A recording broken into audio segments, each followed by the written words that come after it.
Hola, ¿qué tal, gente bonita? ¿Cómo se encuentran? En esta ocasión vamos a estar hablando sobre los diferentes tipos de variables en la investigación en ciencias de la salud, aunque también puede llegar a ser aplicable en ciencias sociales y en ciencias exactas, a grandes rasgos. Bien, pues para comenzar con esta clasificación u ordenamiento de las variables de investigación, pues es importante saber diferenciarlas. Y para esta diferenciación hay dos grandes jerarquías. Están las variables que se pueden catalogar por su naturaleza, aquellas que son categóricas y aquellas que son numéricas. Dependiendo el autor de quien tú estés leyendo acerca de metodología de la investigación o sobre estadística, pues es que a lo mejor este tipo de variables por naturaleza pueden tener sinónimos. Es decir, algunos autores llaman a las variables de tipo categóricas cualitativas y algunas que son mencionadas como numéricas, pues las llegan a conocer como de manera cuantitativa, ¿no? O sea, que son variables cuantitativas. Pero las dos grandes grupos o clasificaciones son las variables categóricas y numéricas. Y hablando una vez ya específicamente sobre aquellas variables categóricas, pues se pueden organizar también por escala de medición. Aquí tenemos dos alternativas. Tenemos aquellas variables que son nominales, en las cuales se puede decir que no hay un valor de referencia naturalmente asignado, de aparición u algún orden jerárquico. Por ejemplo, tenemos el sexo, el género, el lugar de nacimiento, la religión, y bueno, así puede haber otras. El chiste es que las opciones de respuesta que te van a dar tus pacientes, que te van a dar tus sujetos de estudio, tu unidad de análisis, realmente no tiene un mayor o menor peso qué respuesta te lleguen a dar ellos. Es decir, si sea un hombre, si sea una mujer, si nacieron en México, en Bolivia, en Bogotá, en algún estado, si no tienen religión, si son católicos, cristianos, no importa realmente en cuanto a peso que nos digan o una respuesta buena o una respuesta mala. Normalmente este tipo de variables que son de nominal y los ejemplos que yo estoy poniendo en este momento para el video, se usan con mayor frecuencia para las variables sociodemográficas, que son características o atributos que nos permiten describir a nuestra población y también poder hacer algunas inferencias de que ciertas características que poseen los sujetos de estudio, pues bueno, pueden tener una influencia positiva o negativa o no sobre pues el fenómeno que nosotros vayásemos a estar estudiando en nuestro trabajo de investigación. Pero bueno, entonces esas son las variables de tipo nominales. No hay un valor de referencia, no hay un bueno o malo, no hay ninguna jerarquía, simplemente te dan la respuesta y ya. Y bueno, también tenemos las variables que son de tipo ordinales. Aquí, como el mismo nombre nos lo está señalando, nos lo sugiere, pues bueno, aquí los valores sí tienen una jerarquía, sí hay un orden de aparición y como algunos de los ejemplos muy básicos, pues podemos estar hablando tal vez de la categoría que pueda llegar a tener un profesional dentro pues de su trabajo, de donde se encuentra, ¿no? Puede ser en un hospital, las jerarquías que hay entre el personal de enfermería, de los médicos, del área administrativa, el nivel socioeconómico, si hay niveles, o sea, si hay indicadores que va de más a menos o viceversa. Están los grados de estudio, digamos, las personas que no tienen una escolaridad formal, quienes tienen solamente estudios de pregrado, perdón, de preescolar, educación básica como primaria, nivel secundaria, bachillerato preparatoria, quienes ya tienen una formación universitaria de pregrado, llámese licenciatura o ingeniería, quien ya tiene una especialidad, una maestría, doctorado, postdoctorado. Hay un orden y sí hay una jerarquía naturalmente asignada para el ordenamiento de los datos. Repito, seguimos hablando de las variables que son categóricas o cualitativas. También tenemos otra alternativa de poder nosotros clasificar, sobre todo al momento de estar respondiendo las variables, que vendría siendo dos alternativas. Algunos autores las reconocen como nivel de medición. Realmente puede haber muchos sinónimos al ordenamiento o la clasificación de las variables, pero lo más importante pues es que entiendas que una variable se va desfragmentando y tiene diferentes características. Por ejemplo, tenemos aquellas variables que son dicotómicas. Como su nombre lo está señalando, también algunos autores las reconocen como si fueran variables binarias Es decir, solamente vamos a tener dos posibles alternativas de respuesta.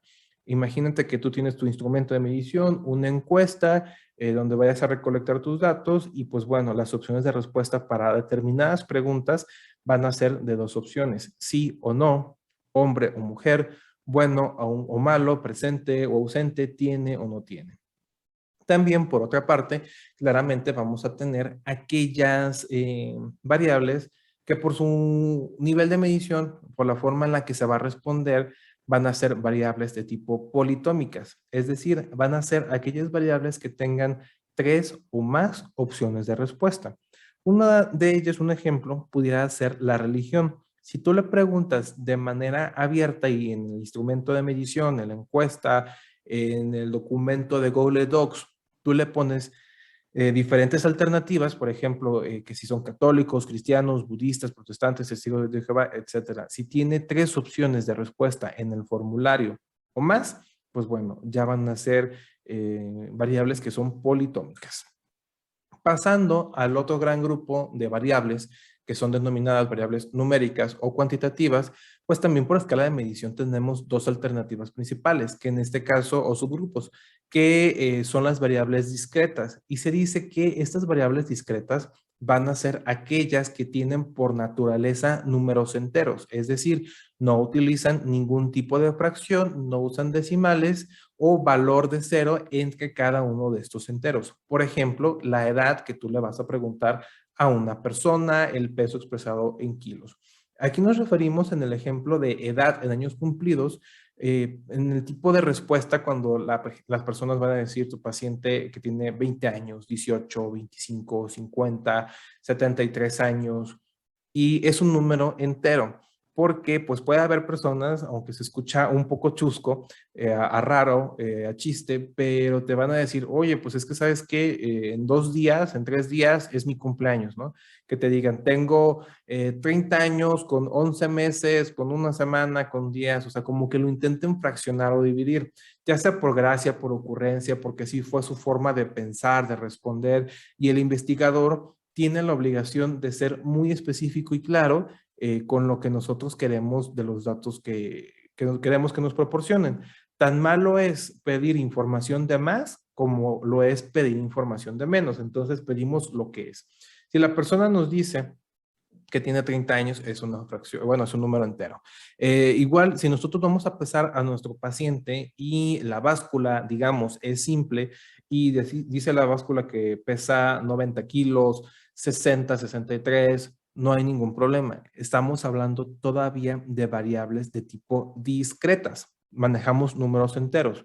A diferencia de la otra alternativa, que son las variables continuas. En este tipo de variables, pues por su misma naturaleza, los números enteros vienen acompañados con fracciones o con decimales, o sea, aquí sí ya viene interviniendo el cero. Uno de los ejemplos, pues bueno, sigue siendo el peso, pero ahora va a ser expresado con kilos enteros y con gramos.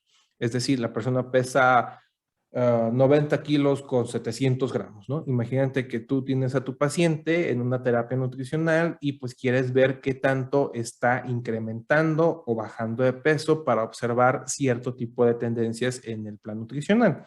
O también pues lo podemos estar viendo al momento de realizar alguna medición de somatometría. Estamos hablando de talla y que va a ser expresada tal cual con metros y con centímetros. La persona mide 1 metro con 82 centímetros, por simplemente poner un ejemplo. Aquí la generalidad es para poderlas diferenciar que las variables discretas usan números enteros y las variables continuas usan fracciones, por así decirlo.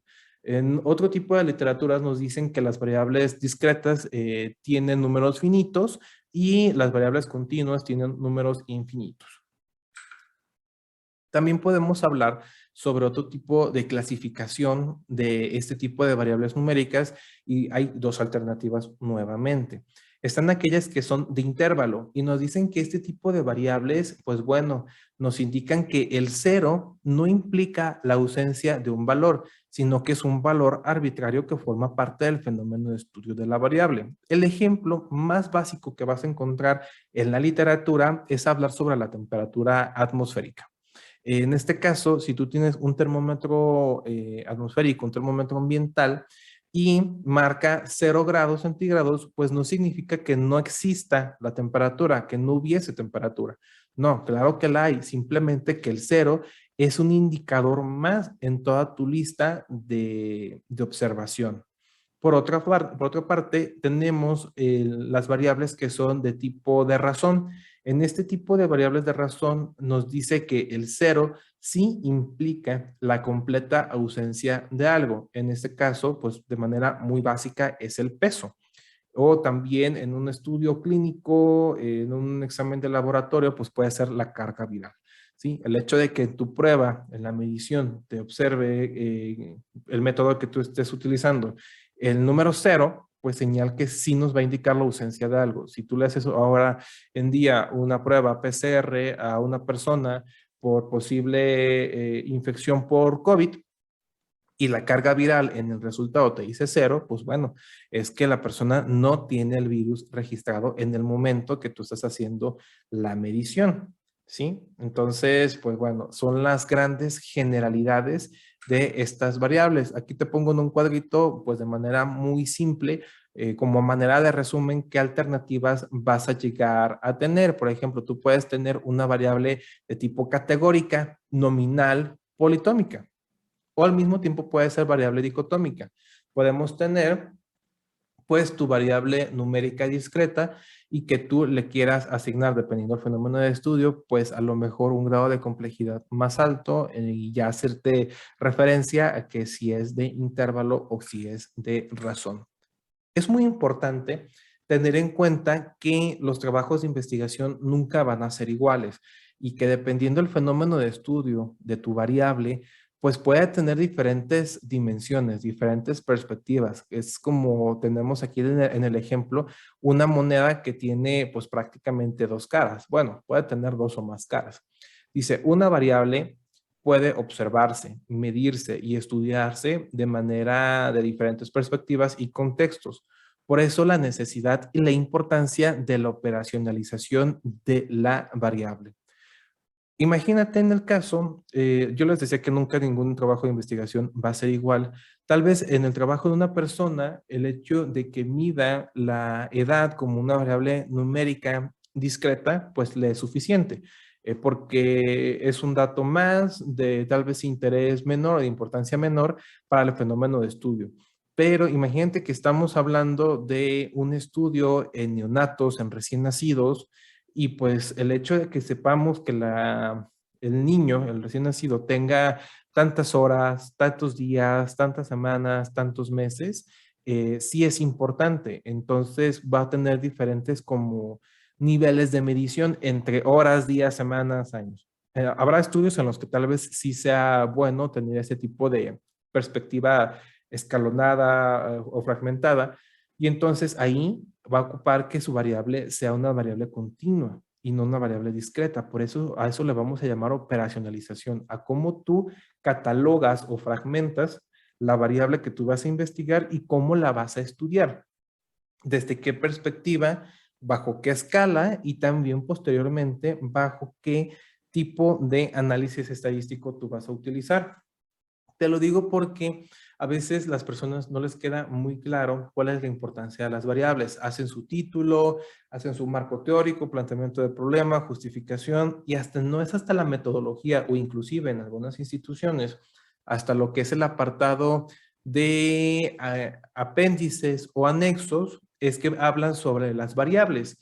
Y eso estaría mal porque entonces tal vez estás mal desde el título, desde que si tú estás agregando palabras como nivel, grado, escala, pues ya te está hablando de una naturaleza de tu variable. Y si no concuerda tu título, pues no va a estar bien tu pregunta de investigación, tu hipótesis, el instrumento con la que lo vayas a medir. Por eso es importante que en una investigación, dentro de los primeros pasos a realizar, es que tú puedas operacionalizar de tu variable para que no te pase que al final de tu trabajo de investigación te des cuenta pues que no estás midiendo el fenómeno de la manera correcta o la perspectiva que pues era relativamente de interés.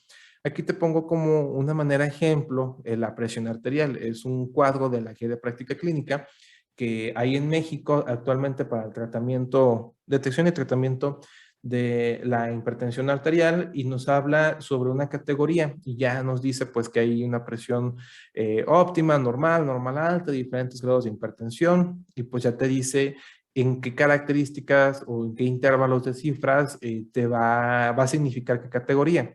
Entonces, aterrizando el comentario, tú puedes medir una variable con dos perspectivas. A lo mejor una variable, una perspectiva es cuantitativa y otra es cualitativa. En tu versión cuantitativa, tú le vas a medir, le vas a tomar la presión arterial al paciente. Te va a dar una cifra. Aquí el primer dato, 120/80, ¿no? Que es la presión óptima.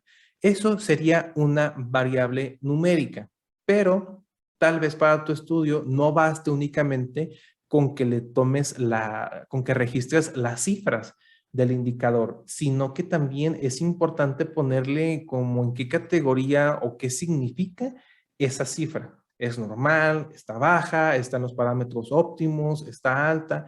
Y entonces ya necesitas convertir o tener una perspectiva de esta categoría en modo cualitativa. En este caso sería una variable categórica, sería ordinal politómica, ¿sí? Porque hay un orden, hay diferentes jerarquías, hay diferentes grados y pues tenemos muchas opciones de respuesta. Entonces, si a ti te llega a pasar que tú estás en tu clase, estás en un seminario y algún compañero dice, no, pues es que yo voy a medir la presión arterial o el indicador que tú estés utilizando, ¿no? Índice de masa corporal, glucosa, etcétera. Y que te diga el compañero, no, pues es que es una variable numérica y tú tengas que es categórica, pues ni tú ni él significa que están mal o están bien. Son las perspectivas y los ángulos. Por eso ocupan sustentarlo, tener lógica en su protocolo y en la operacionalización de la variable para que todo vaya acorde. Y sobre todo, pues también en los resultados, porque tú debes de saber que dependiendo el tipo de variable que tú estés manejando, también van a ser los análisis estadísticos más convenientes para ese tipo de variables y también la forma en la que lo vas a representar. No todos los gráficos aplican de manera indiscriminada solamente porque se vean bonitos o porque, pues sí, tengan una buena apariencia, sino que la elección del gráfico que tú vas a utilizar va a depender originalmente del tipo de naturaleza y escala de medición de tus variables. Pero bueno, yo creo que esto de la operacionalización de la variable quedará en otro material, en otro video, y pues la intención era darles un panorama muy general sobre esta clasificación de los diferentes tipos de variables de estudio. Muchísimas gracias. Si te gustó el video, te fue de utilidad, por favor, dale like, deja por ahí un comentario si llegas a tener alguna duda. En el perfil del canal de YouTube se encuentra mi cuenta de correo electrónico por si quisieras comentarme algo, alguna inquietud que tengas referente a este tema, pues con muchísimo gusto. No olvides suscribirte a mi canal.